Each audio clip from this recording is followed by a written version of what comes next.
So in order for us to break capitalism as Black queer folks, we're going to have to get comfortable understanding what our needs are and expressing them and allowing ourselves to receive as much as we give. Because that is how you're going to figure out your humanity again, y'all. The opinions expressed by guests on Town Hall, a Black Queer podcast, are solely their own and do not necessarily reflect the views or opinions of the podcast host, Bob the Drag Queen and Peppermint, the podcast production team, or the organization Black Queer Town Hall. Each participant is chosen for their unique perspective relevant to the theme of their featured episode. While we strive to provide a platform for diverse voices and narratives, individual opinions may vary, and listeners are encouraged to engage critically and respectfully with the content and the people presented.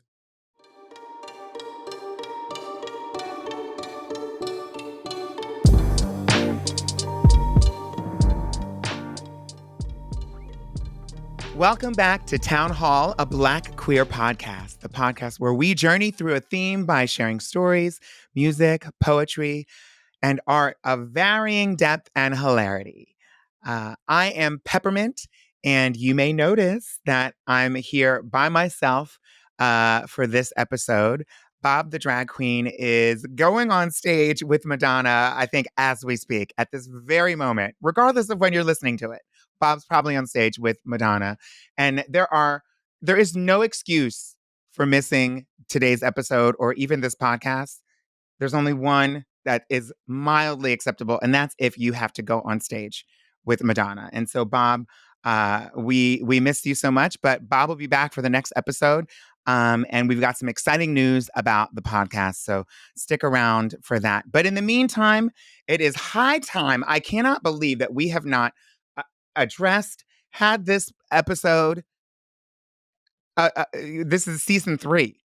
I can't even believe we've kind of danced around it. We've certainly invoked the need for this episode on other episodes of this podcast. However, today we are going to dive right in to a very critical topic that has shaped, defined the landscape of our community, of our country, of so many things for centuries. And that is the C word, capitalism. As an economic system, it has had profound effects on the lives of Black people in the United States, and from the days of chattel slavery into the present day. And so we're going to take a particular look at capitalism. I think there's a lot of people that hopefully are listening to this from outside of the United States. Clearly, if you're in a Western, nation, then you probably your country practices capitalism by this point. The United States is the OG. Okay, so let's begin with some historical context, please. Capitalism in the United States was built on the backs of enslaved Africans who were forcibly brought here to provide free labor for plantations. I mean, it wasn't even, I think it wasn't, the intent was free labor for plantations, but the impact was the literal lifeblood of an entire system and a generation of economics that defined so much. And without that really, really huge, I wouldn't even call it a seed that was planted, the bulb, the entire, like, the seed, the water, the soil that was chattel slavery and the bodies of enslaved Africans. And just before that, truthfully, enslaved indigenous people on the Americas, on this place, this land that we now call the United States of America. Without those bodies, without that labor, then we wouldn't have so much of what we have today. So it was the plantations that were making the products, the rice, the grain, the cotton, that created so much that started a domino effect. And using the word domino effect is almost reductive. But it all hinged on the exploitation of Black labor. That was the foundation upon which this society was built. Even after the abolition of slavery, systemic racism perpetuated by Jim Crow and discriminatory practices and policies ensured that Black folks were relegated to the lowest rungs of the socioeconomic ladder. And for more on that, you can go back to one of our previous episodes. I think it was our last episode where I invoke the book Caste, the origin of our discontent. Please read that book. It talks about the caste system, which is the sort of organizing of human beings and making a dichotomy that allows for such exploitation. Whether it's for the purposes of making goods, for free labor, enslavement, whatever it is, the caste system is the system that runs the system of slavery and things like that. And so, chattel slavery was a particular type of caste system. I can't wait to talk and listen to our guests. This is a 2-part episode. It's so much. This needs to be a 200-part episode, but it's going to be 2. We edited it down just for you. So everything from sharecropping to redefining discriminatory hiring practices, capitalism has been used as a tool to perpetuate and maintain racial inequality, also misogyny, also obviously homophobia, transphobia, all of these things. And it uses, insidiously and ingeniously, because it's not like a good thing, in my opinion. Um, other forms of discrimination as its fuel as well. And so, I'm sure we'll hear more about that with our guests when we talk to them. But despite all these barriers, Black queer individuals have and always will found ways to resist and innovate and survive and sometimes thrive within the system of capitalism. And it's important to go back on that and say sometimes thrive. It's not thrive because of, yes, it's thriving within the system, but it's not thriving because of the system. It's thriving in spite of the system. And that's a very important distinction to make, especially given the remarks of a recent elected official saying that Black folks benefited from slavery. So that's an important point to make.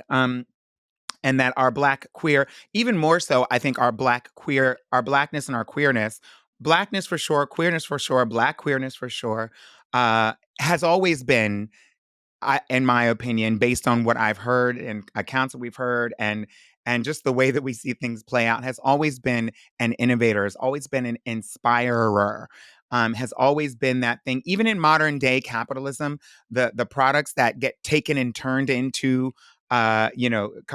commodity have been products of Black joy, our music, our food, our fashion, our hairstyles, our body types and shapes, right?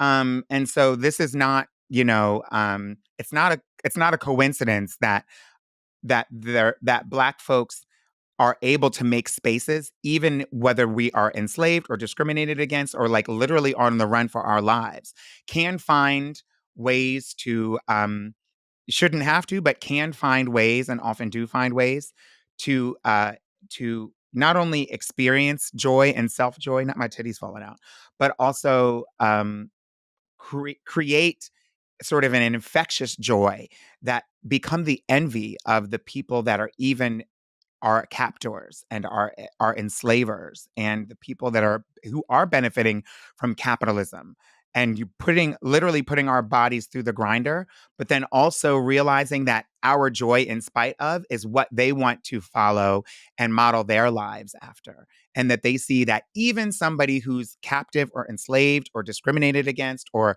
put upon or beaten and murdered and killed, even these people who they call inferior, beasts, slaves, 3/5 of a human, whatever they call us, they still realize that our spirituality and our soul, I don't mean Christianity necessarily, but our spirituality, our spirit, that I believe comes from the queerness and the Blackness that that exists inside of us. which can also be for people who don't identify as LGBTQ, by the way, that they become, I think, envious of that. I'm seeing that. That's my opinion. I'm going off on a tangent. Whether it is through entrepreneurship, activism, or creative expression, Black queer folks have always been at the forefront of movements for change and progress. And this is part one of a two-part episode on capitalism. And in each part, we speak to one brilliant educator and on the philosophical implications and practical ramifications of this economic system. And I think, my connection to capitalism, I mean, we all have a connection to capitalism. We are in this capitalist system. And I think that's a really interesting distinction that I wouldn't have made necessarily 10, 15 years ago. Because I knew that capitalism, I always heard of this pride of capitalism, especially with regards to the, in sort of as the antithesis or in contrast to communism. And, when I was growing up, I mean, obviously I was much younger as a child. So I think it would have been hard for me to wrap my head fully around these systems of governance and also economics. But I always thought, you know, I always thought capitalists just meant free to do whatever you want, and that like everyone equally free to do whatever you want. And that was America.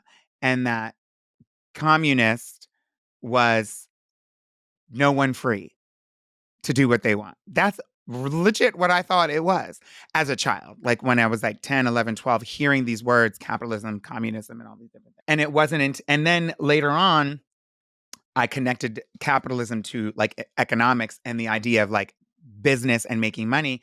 And I thought, oh, America is a capitalist country. That means that I'm a capitalist because I live in America. I'm an American. I live in a capitalist country. I must be a capitalist. And I that's what I believed.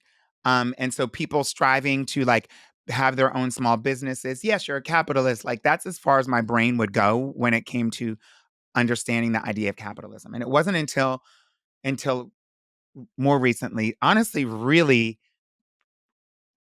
the past 5 or 6 years, understanding the connection between, um, you know, uh, the legacy of Black folks and the timeline of capitalism on this continent, that I started to learn a little bit more.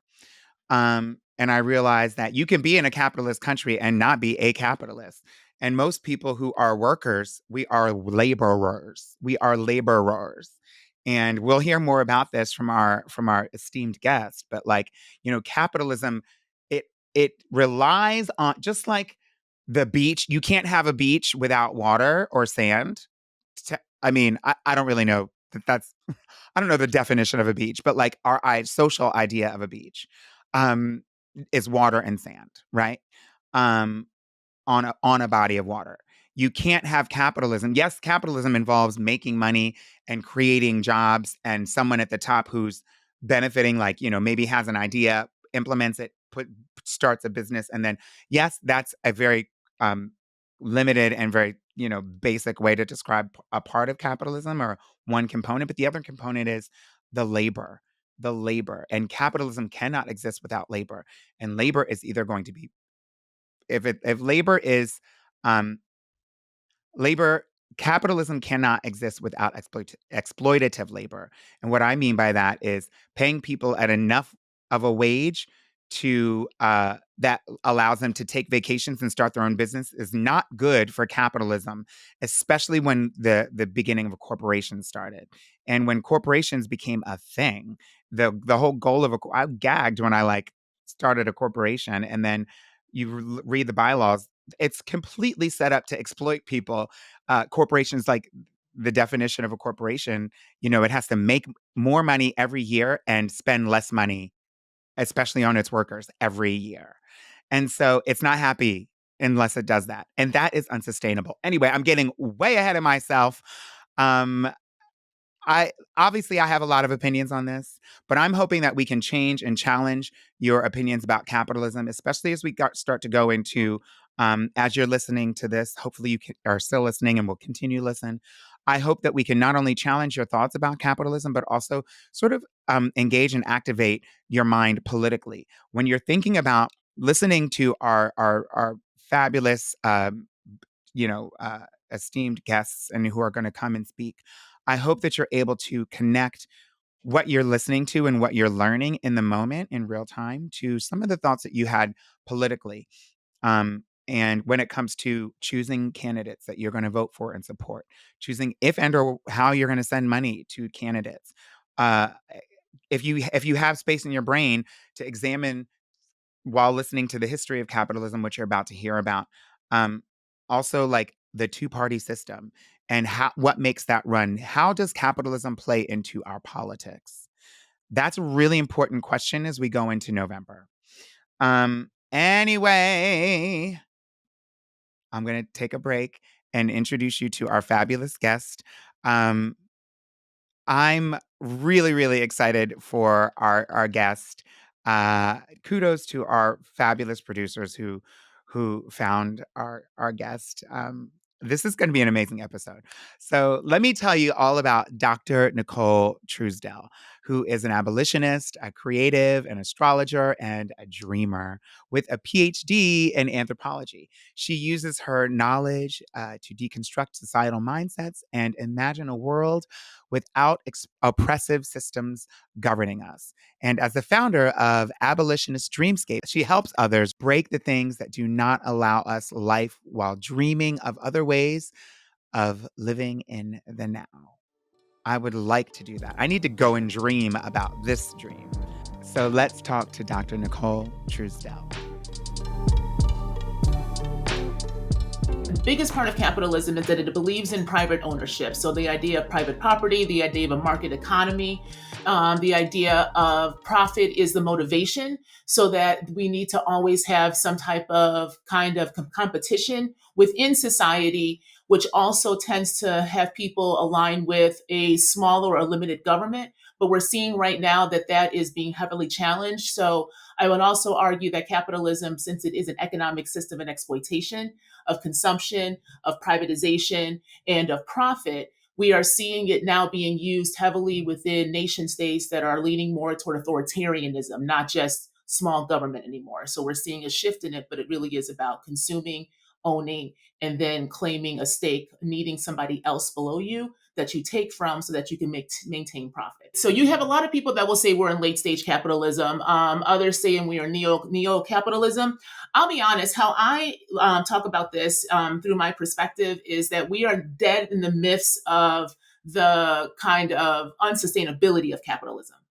So what I mean by that is this: we are in the breaks. We are in the crossroads. We are in the ways that the economic system that we've all been beholden to for basically 500 years. This is part of colonization. So to really understand capitalism is to understand that it's the economic system of colonization. It is what allowed the colonial projects to drive and maintain in the present day. So what we're seeing is the inevitability of a system that only knows how to take. So we are in the crossroads of it, of where it's going to go. Like I was saying earlier, it tends to be aligned with states who want small government, but now we're seeing it heavily tied to authoritarianism and the rise of kind of Western nation states doubling down and being very dominant on society. So right now, I think we're seeing the next iteration of capitalism. And it can either continuously really break us, so having us go full on into fascism, authoritarian, kind of dominant top-down approaches, or we can be at a crossroads of breaking it and asking ourselves, what are different ways that we can have economic viability that doesn't require our exploitation? So we're at a choice, is what I'm trying to say right now, of what we want in society. Like, so there's a way that we can talk about being anti-capitalist all day long, right? And we have a lot of folks right now because of what we're seeing globally. We have what's going on in Gaza. We have what's going on in Congo. We have Sudan. We also have in the US, we have Haiti right now, right? We're having all of these kind of systems of oppression colliding, right? So what I see right now is that what I see coming is that we're going to have different types of economic systems emerging, but we have to decide what that's going to look like, because capitalism is going to try to maintain and double down in its approach and tell us that it's the only way. So I think right now we're at a crossroads, and society is asking, what are we willing to give up? What are we willing to sacrifice? What are we willing to actually let die so that we can figure out what it means to truly live? Because capitalism is a system of exploitation, which means it's a system of death. It only knows how to take. So we're living in a decay, and we're living in this kind of what I call historical time loop. And until we decide to break that loop, we're just going to we're going to continue into decay. Capitalism will do what it's supposed to do, completely consume. So I think right now where we're coming next is that we're going to have to be okay having differences of systems that can sit alongside one another, but we don't have to dominate each other. And I think that is the crossroad we're in as a society right now, because it's going to require us to be human again. Because you can't be human in capitalism. It requires your dehumanization. So this has always been the conundrum with me with capitalism. We have to understand something. Let's pull back. Let's go back, right? It's part of colonization. So you have to understand what colonialism is. It's not just a term. It's not some wokeness. It's an actual organizing system that we're beholden to today. That's how we have nation states. Comes out of the colonial projects, right? That is a spiritual warfare that we are in. Colonization is spiritual warfare. And this is how I talk about it and teach with folks, especially when we're talking about Black queer folks, right? We have to understand that the only way that capitalism is able to stay and kind of embed itself is that it has to seep into your DNA. It has to disconnect you from your history, from your ancestors, from your land, and from the culture that you are in, which usually involves language, food, and the like, right? It has to demonize, it has to make that seem primitive or somehow something that you must run away from, okay? That's because the biggest commodity in capitalism is the body, is the human. So in order for the human now to go from being a living being that has autonomy into an object that can then be put into chains and then placed upon the systems of plantations, because plantations are become the main system that capitalism is driven through in the colonialism. This is why we have plantation systems throughout the world, okay? So when we're talking about then how do we break that, or what is the place of Black queer folks within that, we have to understand our bodies are the commodities of the system. It both needs us and it also is repulsed by us. That is always going to be the issue, right? So there's no space for us to be capitalist and not have your whole body consumed. You are no longer human, then you become a vessel for the tool of domination that capitalism requires of us, right? So if we understand that that is what it is, as Black queer folks, then the only thing you can do is reject it. Do you see what I'm saying? Like, it's not easy, it's not simple, but this is the crossroad we're at. You have to reject it because it needs your body in order for it to be able to reproduce. But how does it get your body? No longer can it outrightly put you in chains on a plantation. Okay, that is one way it did it. Since we have a new ordering system, right? What it does now is it gets us to buy into this idea that we are only valuable if we give our service up to other people, right? We only see ourselves as valuable if we are always giving, and then we don't know how to ask to receive, right? So in order for us to break capitalism as Black queer folks, we're going to have to get comfortable understanding what our needs are and expressing them and allowing ourselves to receive as much as we give. Because that is how you're going to figure out your humanity again, y'all. This is how we're going to figure out what it means to be in the body and not disassociated from it, so that you can just kind of go on and survive and reproduce so you can have your so-called basic needs met, but our basic needs aren't being met. See, this is the rub. You have to realize that capitalism is also a liar. Why? Because capitalism ties itself to whiteness and patriarchy and Christianity. The one thing that drives capitalism is the Christian white patriarch, hence the spiritual warfare, right? We are taught and conditioned to give up our authority to somebody else. That is the foundations of that kind of patriarchal system through whiteness, right? But when you bring whiteness, patriarchy, Christianity, and capitalism together, right? Think about you have a table. Imagine you at a table, you bring all them folks together, right? But this is the thing. All of them ain't shit. Okay, all of them ain't shit. All of them ain't loyal. But what neither capitalism, patriarchy, or Christianity really, I personally argue, didn't understand was how consumptive whiteness is. When that energy got constructed as a way for them to figure out why you could dehumanize certain people based upon how they look, this is racialization, right? This is why we hate capitalism is racial capitalism. When you decide to do all of that, right? And you are sitting at a nexus of society that tells you that you are only as good as what you can give up to somebody else, we have to realize that in order for us to try to figure out what survival looks like, we've been lied to. Whiteness consumed everything. Whiteness consumed the patriarch, whiteness consumed Christianity, whiteness consumed the economic system, put it all together and basically said it will always lie because it needs vessels that will be okay extracting and consuming. So if we know that it's a liar and we know that we will never have our basic needs met, no matter how much we work, no matter how much we grind, no matter how much we try to either be respectable or perform or disassociate, then that allows us to sit in our own reality. Because what capitalism also does is it takes time.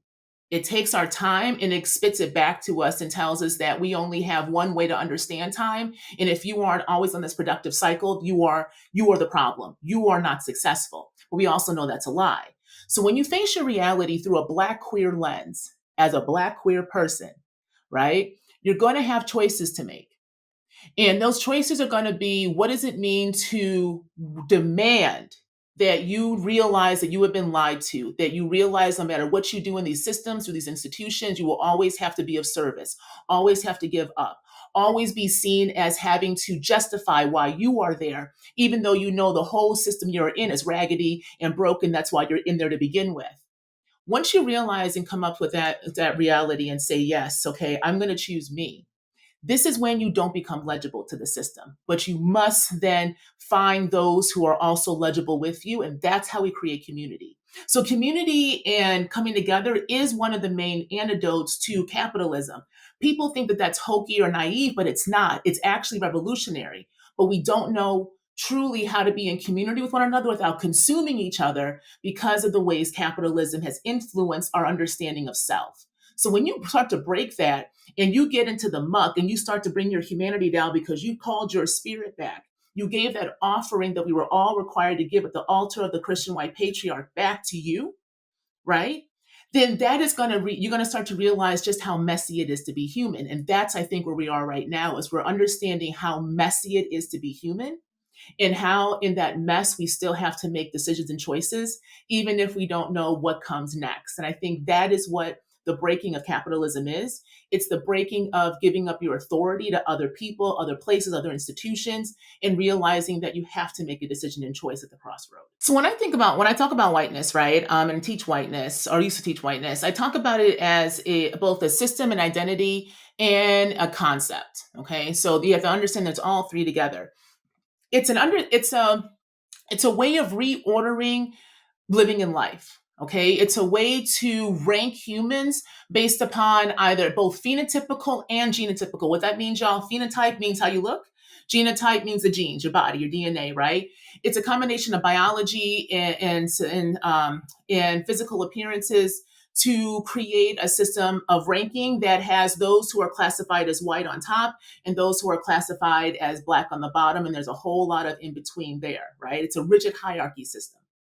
But whiteness is an ideology and a concept, y'all. Anybody can inhabit it, right? Anybody can inhabit whiteness, but the identity of race of white is the main inocular, is the main holder of whiteness. Okay, does that make sense? So you have to understand that, white people, whether you like it or not, white folks, you are beholden to whiteness because the minute you put white on your body, the minute you are labeled white, even if you don't want to have it, but it's put upon you in society, you then are given and afforded all of the traits and quote unquote benefits that come with that, right? So that basically means that you are given supposed individuality and humanity. You're not really given humanity though, y'all. You're really not. But you're given the illusion of humanity and individuality, which then gets you to buy into the system that is also still exploiting you. So this is what hegemony means, y'all. Hegemony is the ways that we basically ingest the common sense of society, even as that kind of contradicts our lived experiences, or what Gramsci called good sense. So you got common sense and you got your good sense. Now, we know you listen to your elders, they tell you, have some good sense, y'all, have some good sense, That good sense is your experiences. But we are taught to not believe ourselves and our experiences because the body is given up, so we disassociate. So then we tend to fall into the common sense, which is what society tells us that we should believe. Does that make sense? So when we understand that, right? So how do you become white? So it's a good question. So how do you become white? Well, the thing is, you must be told you are white, right? So what we see is it's a newer concept of figuring out how we see ourselves and see human difference. That's all it is. Race becomes a way that the European classified and understand human difference. So, I mean, it's kind of messed up when you think about it. So, because if you think about this too, the European that we know, right? The idea of the European, the Western European, who becomes the main Western colonizer, who helps construct these systems, doesn't know how to handle its own differences. All we get inundated, right, is old school medieval European history. That's the imaginations, that's the histories, that's the dystopian, this Game of Thrones, right? So all our imaginations are rooted in a European historical context. And we know from that context is violent. All they did was kill each other. all the folks did, they always hitting this, hitting that, marrying, killing, poison, all this shit, right? And they didn't have tolerance, right? There was no tolerance for difference. This is why this is where anti-Semitism actually comes in. When I studied race in the UK, you can't understand the construction of race and racism without also understanding the mechanism of anti-Semitism that really emerged within Europe, because the Western European couldn't understand how to handle human differences.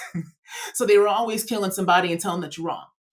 That then transfers over to how they then saw human difference in literal other bodies, what we call Africa and other parts of the world, which then translates to these racial hierarchies. So when you're trying to get somebody to align with you, who historically you have shown that you also don't like, how do you get them to do that? Well, you make them feel as if when they come to a new space, you make them feel a little bit more special than the people already there. So how Europeans became white when they came to what we now call the United States, even before it was the United States, right, was this process of racialization. So when you came to the US, there was a new ordering system, a new way that you were ranked, a new way that you were classified. And that classification was through race. So when you came, a lot of the people love to talk about, well, I'm Irish, and we were also slaves and all that shit. Listen, yes, and you necessarily weren't slaves. You were colonized by the British, but when your ancestors came over and they were given the choice to align themselves with whiteness, they decided to do that. Therefore, negating their Irishness and aligning yourself with the oppressor of your ancestors. Right? So it's a way for you it's essentially what I call, again, if you think about it as a spiritual warfare, you can think of it as a way that they literally whitewash you. This is what whitewashing is. You put the cloak of whiteness on you, and it literally washes away your past. It washes away your ancestors. It washes away your connection to the land. It washes away your connection to even your own family, because now you must perform a role in a script. This is why it becomes even more dangerous when non-white bodies ingest whiteness, because they become the biggest inoculars and the biggest ones to push whiteness more so than white folks do. If you're trying to be legible in a society that is built upon racial capitalism, right, and you want a seat at that table, what are you going to do? You're gonna do what you need to be at the seat at that table. So to be at the table of capitalism, you gotta, and you are a Black body on top of it. So you are the embodiment of what the capitalist is trying to consume, but you want to sit at that table. So then, baby, you better be the better capitalist than everybody in that damn room, right? This is the danger of it, y'all. We're gonna bring in P. Diddy here as well, okay? Well, I'm gonna bring in the Diddy lawsuit right now with this. This is where it becomes very dangerous for especially Black queer folks to abide by Black racial capitalism. In order for you to be the better capitalist, you then must be able to engage the weapons of capitalism, which is going to be oppressive systems, right? You're going to have to double down and get in bed with homophobia, queerphobia, transphobia, anti-Blackness, misogyny, ableism, all the like. Why? Because that is literally the way that the system is built, so that you have a hierarchy and that you know who you can exploit. This is about exploitation, y'all. So if you have to be, if you're the Black capitalist at that table with a bunch, let's be real, usually white men capitalists, the ones who the system is really made for, right? That Christian white patriarch. But you're not that Christian white patriarch, but you want to be that Christian white patriarch. You then have to deploy all of the tools that told you you weren't shit either. So this is why then you have such high exploitation within these industries. Now think about the P. Diddy lawsuit, right? And think about all those things that have come out about essentially the sexual assault, the murders, all of this stuff. It is violence upon violence upon violence. But what is the main discourse going on right now in the public about how it's just basically gay relationships, right? Right? That is the homophobia that allowed for the abuse to occur so that the capitalism could continue on in the public. Because who was being exploited? Black folks, right? By other Black folks. So the Black capitalist, you then have to be the best overseer, right? Because it's a plantation system, right? We still live in a plantation. We just shifted the plantation from the so-called master's house in the deep South and to the corporations, to the industries, to things of the like. So when we talk about the Black capitalist, we have to really, y'all, we have to stop giving up our authority to those who we think are better than us just because they have more money. Who told you that having more money meant you were better than somebody else? And is that true? Right? I think that's the crossroads we're at, because the Black capitalism will not save us, because it is us that is needed to feed the machine. So in order for you to reject that, you have to reject the principles of capitalism, which again, you got to reject consuming yourself. But you got to know, the thing is, we love a good quote. Okay, we love some Audre Lorde, right? We love a good quote. But are we learning anything from what our elders and those who have passed taught us? Right? People, we love to say these quotes. What does that mean? So if the master's tools won't dismantle the master's house, you have to understand what the damn master's house is, right? The master's house is when you take your ass to that damn job that we all are beholden to one way or another. So if you know you are going into the plantation, if you know you are going into the master's house, right? This is believing your reality. And you know you have to go in there right now. If this is your reality from the present, as you are trying to break and figure out and dream of new worlds in the future, right? In the present, then you have to know who you are going into, and you have to protect yourself. Again, we're going back to spiritual warfare, right? Spiritual warfare means that we have to understand the spirit of capitalism and how it will infiltrate and infest itself in you when you are not eyes wide open. So you're going into that job, y'all, especially Black and queer, right? Our ancestors worked with the elements for a reason. Our ancestors worked with the land for a reason. Our ancestors understood that there was more things that we could and could not see for a reason, because it understood that the spirit of capitalism will always consume them, right? And so when we think about how do we break from these systems, we have to understand that going into these houses means that you must protect yourself in different ways, whether that be spiritually and mundane. So again, community is important. Being able to be in your body is important, to believe what your body is telling you, not what your mind is forcing you to kind of just be okay with. Right. And then it's also understanding that when you leave that space, you're going to have to cleanse yourself. You're going to have to understand that you walked into a space that is consuming you, that you had to disassociate, the X, Y, and Z. When you leave, this is where the spiritual practices come in. This is where you need to be able to cleanse, put the water on the head, ground yourself, realize and remember that you have breath. These aren't woo-woo things, y'all. These are actually ancestral practices that got co-opted again, because capitalism only knows how to commodify. So when it saw that it was actually working, what did it do? We have a whole new industry now that is capitalizing off of our ancestors' basics that we were told back in the day was primitive.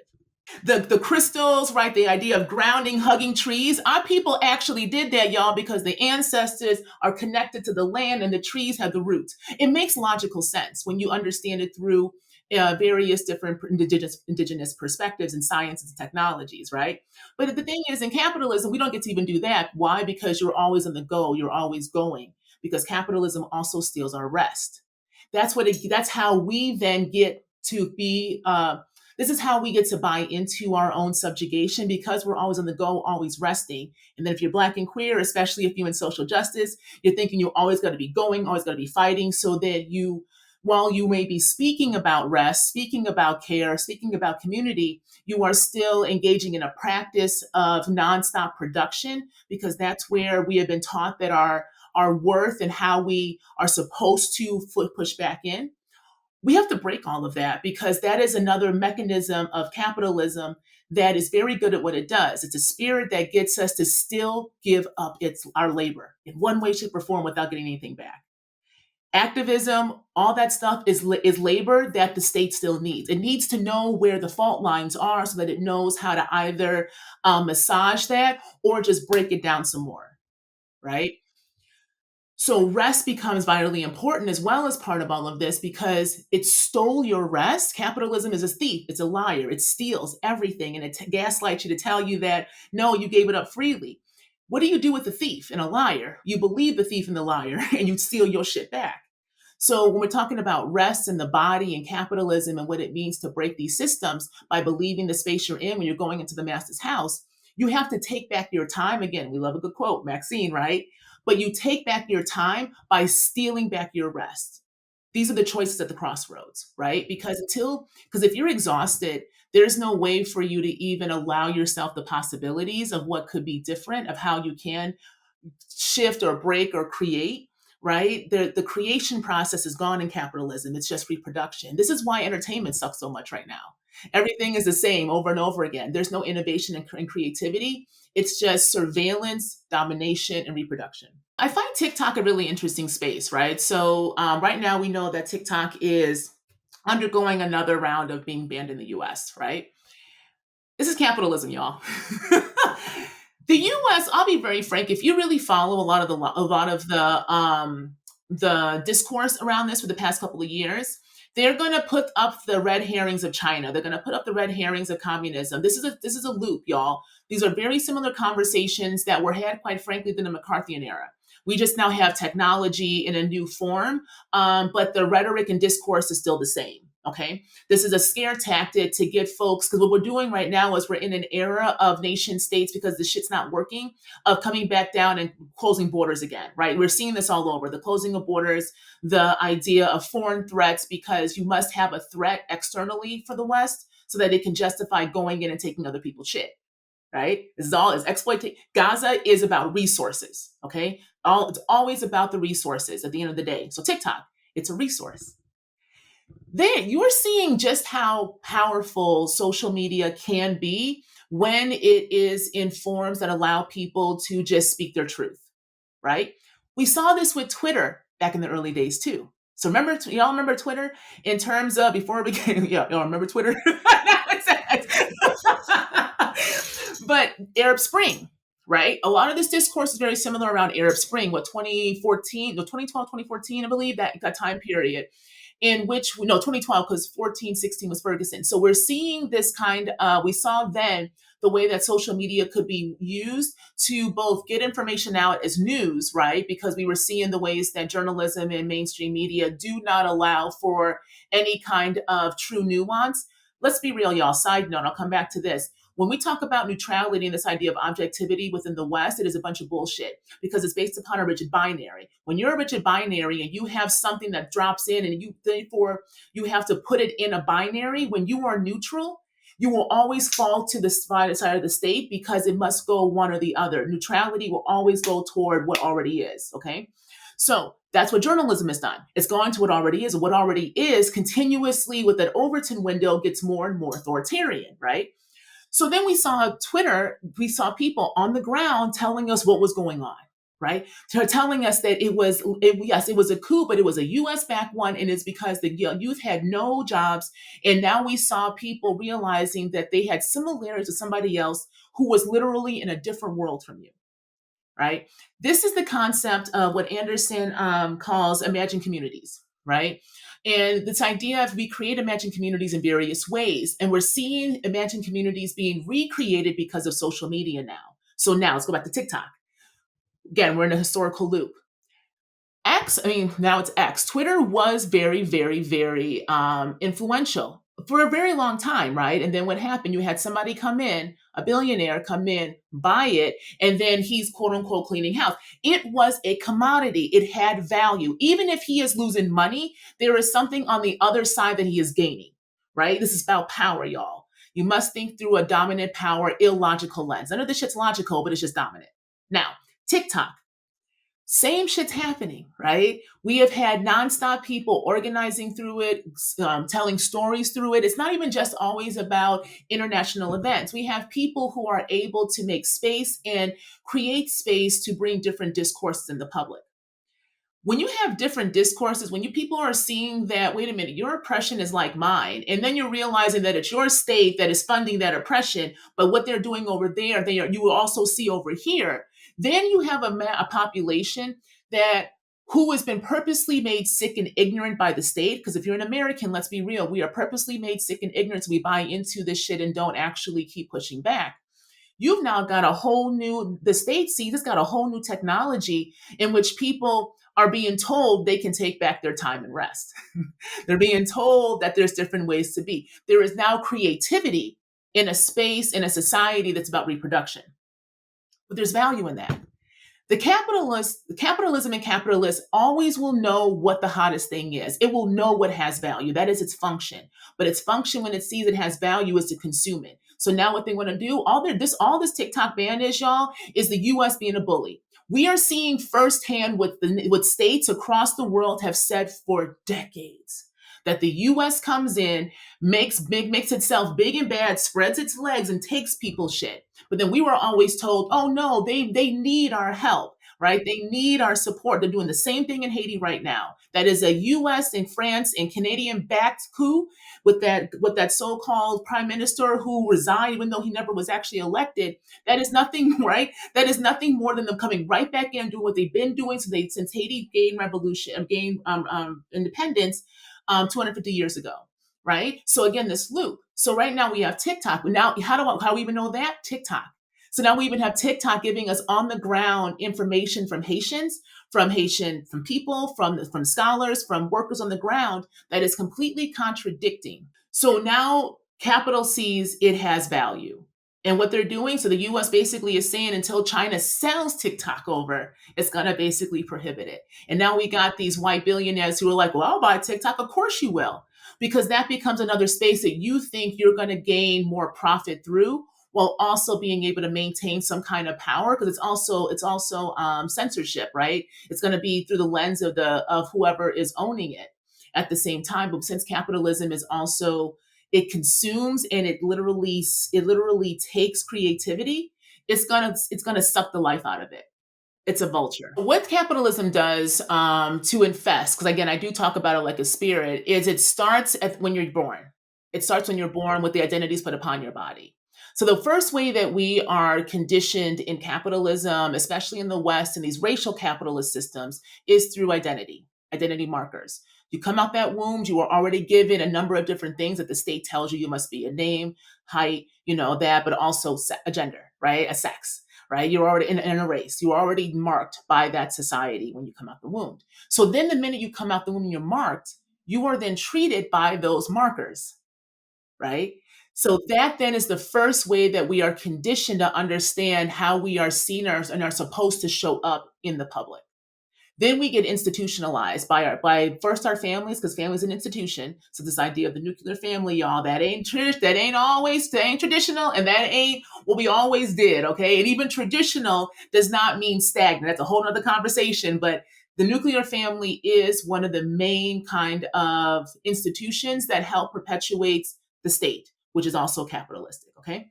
So then you get taught and you get trained to understand your role by the family. So if you are called a woman, you are then trained how in that cultural and familiar structure, what it means to be a woman, what it means to be a man, what it means to be Black or white or Latin, whatever it is. The conflating of nation, race, and ethnicity all comes there. Then you go to school. And you're reinforced in that conditioning. You are institutionalized through schooling. You are filtered. You are sorted. If you can't be disciplined enough, right? And then depending upon how your body is read, will determine how the teacher then thinks you should have discipline. So this is why we see black kids, like children not being able to be kids because capitalism doesn't like children. And therefore, in particular, if you are black or brown, you are supposed to be a worker. So you are already adultified, right? That all of that, before you even go out into the so-called world, has already trained you to understand consumption, ideas of value through external validation, giving up your authority to somebody or something else because you have to conform to an 8 to 3 schedule in school because that's training you to do what? Go to your 9 to 5, right? This is all training to get you to be a good worker. That is capitalism. And so then to be the good worker, then how you define everything, success, how you define safety, how you define security, how you define love, how you define community, all of that is defined for us through the beginning stages of our lives, which then conditions us and has us literally digest and push down into us the spirit of capitalism. And then as you get older, how does it reinforce it? Like I said earlier, it reinforces it by stealing your rest. Then you're too damn tired. And to think about it, how all y'all older millennials, I'm 42, right? So old millennials, young Gen X, we were all about that hustle and grind, right? The 2008, right? 08 crash happened. The state said, we ain't going to do shit for you. We're going to bail these corporations and banks out. And so what we did was we were told to hustle and grind and we digested that shit. We ate it up. We were in the grind doing 18 different things. You sleep when you're dead, right? That is how we digested that shit, y'all. And guess what we are now? I'm 42 and I was goddamn tired, right? Burnt out, like just exhausted. And I was burnt out at 40. That's why I left higher education, right? Because I had done all of that. And then we get institutionalized. And then we go back into the spaces that abused us, right? And then we tell ourselves, we gonna do better. Are we gonna fix it? Or we can maneuver it, or we can grind better, or we can be the better person at that table. You're still trapped, right? Because you get that house, you gotta pay for that motherfucker, right? You get that car, you still gotta pay for it. You're the idea of the Joneses, right? There was that movie back in the day, I forget what it was called. They had Demi Moore in it and David Duchovny, or whatever his name is. But it was basically, I think it was called The Joneses. I found it fascinating. I found it a great representation when I was teaching about capitalism when I was in higher ed, to get students to understand that this idea of materialism is very dangerous and deadly because it will never be enough. And when it is never enough, you don't realize how quickly you get beholden to institutions, to places, to people who your spirit knows is not for you, who, when you go home, you want to do nothing but break down, but then your mind tells you, but you got to still go in and hustle and grind, right? That is the way that we really start to abuse ourselves. And then that is how that spirit continuously goes and reproduces itself over and over again, right? So when I talk about materialism, y'all remember, I combine the sacred and mundane. So I'm an anthropologist by training, but I'm also a spiritualist, and I talk about that very openly. We have no relationship to our materiality right now. So material goods and consumption, that is one piece of it. But we have to understand we have a body. Our bodies are made up of water, are made up of air, are made up of earth, and made up of fire. We are the embodiment of the elements, of the earth, of the land itself, right? But we don't respect our bodies because we've been taught to disrespect ourselves, disrespect our vessels, because we're taught mind over matter, right? Mind over body, literally. But your body is the only way that your ass is human. You're not even alive if you have no body, right? It makes no sense. Like your spirit, when we talk about, even in the Christian church, when you're talking about the Holy Ghost coming down, the Holy Ghost coming down into a body, y'all. Spirit needs a body to do something, right?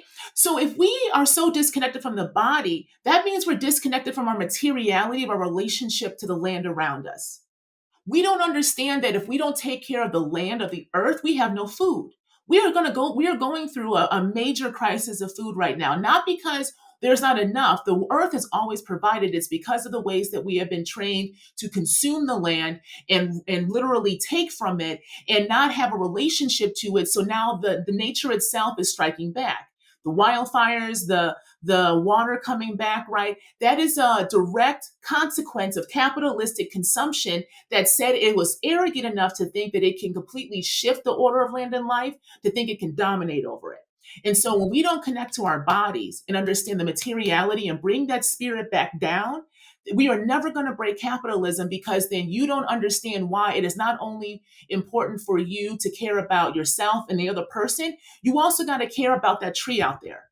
You got to care about that grass out there. You got to care about that fish in the water out there. And that's not some naive kind of whitewash way to think about it, y'all. This is literally what our people, our ancestors did. This is what past civilizations founded were based upon. Some of the greatest civilizations before the Western colonial project had a intimate and vital relationship with the material remains around them. They respected what the birds told them. They respected what the stars said, because they are older than us. So the arrogance of Western capitalism embeds itself in Western knowledge production, which is how we're trained. Again, this kind of idea of how we digest our oppressor so well and spit it out even better than the oppressor themselves. It's because we have been conditioned and trained to literally say that our bodies are the problem, and they're not. I don't care how it looks. I don't care how it functions. We have seen in the historical record how we have always cared for one another in one way, shape, or form. If you look at the archaeological record throughout the world, you will see people buried with love and affects and care who also had disabilities. Right? So in capitalism, if your body is not able to perform, you are disposable. And disabled folks have been talking about this for decades, right? But we don't want to hear them, because we don't want to be like them, because then you will know that you're being disposable. Do you see what I'm saying? So again, the digestion. And this is how we reproduce and buy into oppression, which again is why we have things like, quite frankly, what's going on with Diddy. Again, all of that stuff, because the shame is more important than the abuse. That is how capitalism reproduces. People are trying to figure out how they remain sane right now. How can they just keep going in these systems, right? What do we do? This is what I say to that. You have to allow your sanity to break, because there is no ability to be sane in these systems. That is the issue. You have got to allow yourself to break, because it's already broken, y'all. We already are broken. We're living in a delusion and lie. I'm an astrologer, so you see this in the stars, literally. We see this with the ways that we have Saturn, which is the planet of time and responsibility and the like, sitting next to Neptune, the planet of the deep waters and illusions, and Pisces, the collective unconsciousness. And what we're being asked to do is take a hard-ass look at the stories and lies that we have told ourselves that we buy into, and to break that reality. So you're going to have to break sanity, because this is not sane. This is not sustainable, and it is literally killing everything, not just the human, but life itself. But life is not going to just go without a fight. So life is striking back. So what I say is, you have to be able to let go of your attachments to and what you thought ideas of success, life, living, safety, and security were under capitalism, because that's the lie. And then you have to step into the unknown waters of facing the fear of what that means, to be able to dream of something new. That's the only way we're going to actually have community. Because in order to break capitalism, you have to bring back the human, which means we have to come back into communities to be communal again. But we can't be communal with one another until we commune with ourselves. So you have to break. You have to let go. This is the sacrifice. You have to sacrifice what you thought was real, because it never was real, to step into your reality and let that lead your way, because you're going to move very differently if you do that. But it is scary, and it is not going to be in this kind of progressive way. It's going to be in another loop. So we have to break the loop we're in and create other kind of roadmaps, other crossroads, other paths open for us to be able to finally find what sanity is, because this is not sane. We are living in illusions right now. We have to be able to be creative right now. So what's going to be required of us to break capitalism is actually dreaming. It's actually sitting in the dreamscapes, allowing ourselves, taking back our rest, calling our spirits back down, and believing ourselves. Do you believe yourself? Do you believe your body? Do you believe your experiences? And if you really did believe yourself, your body, and your experiences, then how would you move? How would you act? And who would you be with? That's the beginning of possibilities and new futures outside of capitalism, but it does require us to take what was stolen from us, which was our bodies and our rest and our dreams, and reimagine what could be. Whew, honey, that was a mouthful. I mean, I might need to go back and listen to that again. I don't know about you, but what you need to do is you need to share this with all your friends. This is the type of learning that we do not get in general, um, in our general education in the United States, anyway. And especially not from this perspective, and definitely not from the perspective of a Black, woman educator who is so well versed. And so, when you share this with your friends, share this with that in mind. Let that empower you to share this episode, please. If anything, this episode. Um, and while you're at it, please make sure that you go to Dr. Truesdell's website, which is drnicoletruesdell.com. You can go to search for Abolitionist Dreamscapes. Of course, their organization and their dream that they've created. They've got a podcast, a Substack, probably a Discord too. I hope so. But you can also go follow Dr. Nicole Truesdell at Dr. Nicole Truesdell, just the moniker and the name. On YouTube, on TikTok, and on IG. So make sure you go and follow our esteemed doctor to get more information. Y'all, this has been a wonderful episode. I definitely miss Bob on this episode. I know this would have been a much longer episode if we were both on here, but Bob apparently is just leaving the stage and going to take a break. And then hopefully we'll see Bob after the end of the concert, but it won't be before the end of this episode. If you like this episode, again, please like, share, subscribe if you're not already subscribed. We're really trying to grow our audience here. We want to tackle some, deep issues and conversation points. And we want to know what you think we should talk about as Black queer folks. I mean, I know that there's probably some people who have thought, oh, Blackness and queerness. Once you talked about love and life, we've heard it all. But there is a lot to talk about, especially as we go into this political season that we are already in the middle of. And so, I want to say thanks for your support, and make sure you tune in for next week's episode, because if you like this episode, that's all I got to say. Special thanks to our production team, executive producer Chasey Marquez, senior producer Charlene Westbrook, producer Corey Nixon, and post-producer Amelia Ritaller. And of course, music by the very fabulous, and just also released some new music on her own channels, La Femme Bear. Thanks again, everyone, and I'll see you in the next episode.